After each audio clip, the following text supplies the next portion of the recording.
Maharashtra PCS की topper दर्शना पवार की हत्या का मामला अब पूरे देश में एक बहस का मुद्दा बन गया है।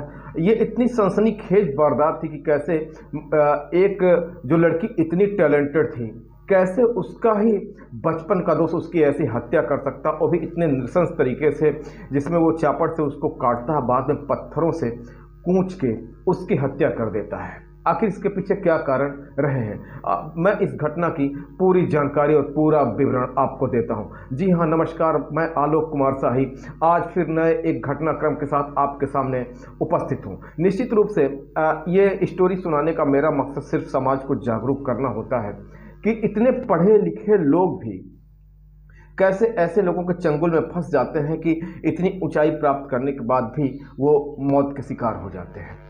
दरअसल मार्च 2023 में महाराष्ट्र पीसीएस का रिजल्ट आता है, जिसमें दर्शना पवार जो है टॉप करती है और फॉरेस्ट रेंज ऑफिसर के पद पे वो सफल भी हो जाती है। काफ़ी तेज तर्रार लड़की थी, शुरुआत से ही ब्रिलियंट थी और निश्चित रूप से उसने इस एग्ज़ाम को क्वालिफाई करने के लिए बहुत सारे प्रयास किए थे, बहुत सारे मेहनत किए थे। दिन रात वो पढ़ाई करती थी और घर वाले मध्यम वर्ग के थे और बड़े मुश्किलों से उन्होंने उसको पढ़ाया था, लेकिन दर्शना पवार ने अपने आप को चरितार्थ कर दिया, जिससे उसके माँ बाप बहुत खुश थे। खैर, ये कहानी का एक पक्ष है।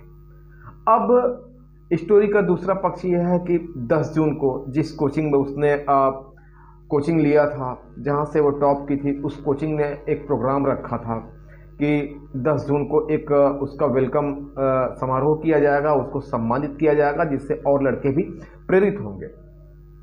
लेकिन अचानक दर्शना पवार गायब हो जाती है। ये पता चला था कि वो 12 जून को ट्रैकिंग के लिए निकली थी, लेकिन उसके बाद घर नहीं आती है। घर वाले हैरान होकर, परेशान होकर उसके गुमशुदगी की रिपोर्ट थाने में दर्ज कराते हैं, लेकिन दर्शना पवार नहीं मिलती है। लेकिन 18 जून को छत बिछत अवस्था में एक लड़की की लाश रायगढ़ किले के पास मिलती है। जब उसकी शिनाख्त की जाती है, पहचान की जाती है, तो वो दर्शना पवार होती है। लोग और पुलिस वाले जान के शॉक्ड रह जाते हैं कि वाह, ये वही लड़की है जिसने महाराष्ट्र पीसीएस को टॉप किया था और फॉरेस्ट रेंज ऑफिसर के पद पे सेलेक्ट हुई थी। अब दूसरा मुद्दा उठता है कि आखिर दर्शना पवार का इतना क्रूर हत्या किसने किया, किसने उसे मारा। कोई सुराग सबूत नहीं था, लेकिन अंततः रायगढ़ किले के पास एक रेस्टोरेंट था।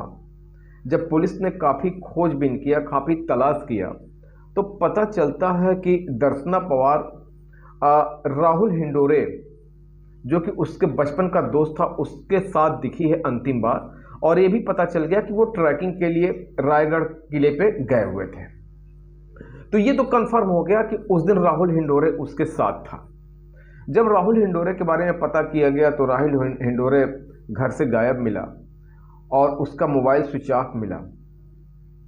तो पुलिस को ये शक हो गया कि कहीं ना कहीं हो सकता है कि राहुल हिंडोरे का हाथ इसमें हो, और अगर राहुल हिंडोरे को पकड़ लिया जाता है तो हो सकता है इस घटना का तफ्तीश किया जा सके। पुलिस इस पूरे छानबीन में लग जाती है और पता चला कि हाँ, राहुल हिंडोरे, उसके बाद वो लगातार अपने सिम को बदलता रहता है, लोकेशन चेंज होते रहते हैं। लेकिन एक सिम से पता चल गया कि वो इस समय रायगढ़ के पास ही कहीं पे है और ट्रेन से जाने की तैयारी करता है। पुलिस उसको स्टेशन पे ही दबोच लेती है। जब दबोच लेती है तो बड़े सनसनीखेज राज वो उगलता है। तो कहता है कि हाँ, दर्शना की जो हत्या मैंने की है और कटर से मैंने उसको काट डाला, बाद में सिर को कुचल के उसको, ताकि छत बिछत लाश रहेगी तो शिनाख्त नहीं हो पाएगी, मैंने उसकी हत्या कर दी। पुलिस ने पूछा कि आखिर आपने ऐसा क्यों किया।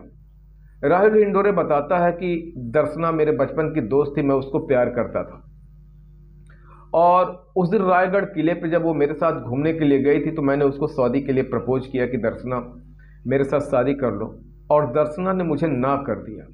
और उसके ना करने के बाद भी मैंने उसको बार बार मनाया कि अगर तुम मुझसे शादी करोगी तो हमारी ज़िंदगी काफ़ी अच्छी होगी और हमने जो सपने देखे हैं वो साथ में पूरे होंगे। अब इस कहानी में कितनी सच्चाई है? क्या वास्तव में दर्शना उससे प्यार करती थी या नहीं करती थी? कि महाराष्ट्र पीसीएस में सेलेक्ट हो जाने के बाद कहीं ऐसा तो नहीं कि दर्शना को लगा कि ये बेरोजगार लड़का है, फिर मैं इसके साथ शादी क्यों करूं? अब खैर ये तो बाद की बात है, ये दर्शना के मन की बात है। लेकिन आप अपनी बात को मनवाने के लिए दबाव डालते हैं और अगर वो दबाव नहीं पूरा हो पाता है तो आप उसकी हत्या कर डालते हैं। ये कहीं से भी न्याय संगत नहीं है। अब राहुल दर्शना के संपर्क में आया कैसे? दरअसल नासिक के जिस गांव में राहुल का घर था उसी के जस्ट सामने दर्शना के मामा का घर था, जहां दर्शना आया जाया करती थी और यहीं से राहुल के साथ उसके संपर्क बनने शुरू हो गए और ये दोस्ती काफ़ी लंबी, मतलब बचपन की दोस्ती थी और उसके सफलता तक ये दोस्ती चलती रही। अब देखिए, जो राहुल था उसके पिता पेपर बेचने का काम करते थे और बहुत ही गरीब परिवार का था। वो भी बॉटनी से उसने बीएससी किया था, कंपटीशन की तैयारी उसने भी किया था, लेकिन उसको सफलता नहीं मिली थी। वो एक बेरोजगार लड़का था। अब कहीं ना कहीं उसको लगा कि दर्शना जो है सफल हो गई है, अगर दर्शना के साथ मैं शादी कर लेता हूं तो हमारी जो लाइफ हो जाएगी अच्छी हो जाएगी। और उसने इसी प्रयास में दर्शना से शादी का प्रपोज किया। दर्शना ने इनकार किया और राहुल ने उसकी अब पत्थरों से कूच कूच के और कटर से काट के उसकी हत्या कर दी। फिलहाल वो पुलिस के गिरफ्त में है और पुलिस जो है, पुलिस के सामने उसने सारे अपने गुनाहों को कबूल भी कर लिया है। निश्चित रूप से उसको सजा मिलेगी।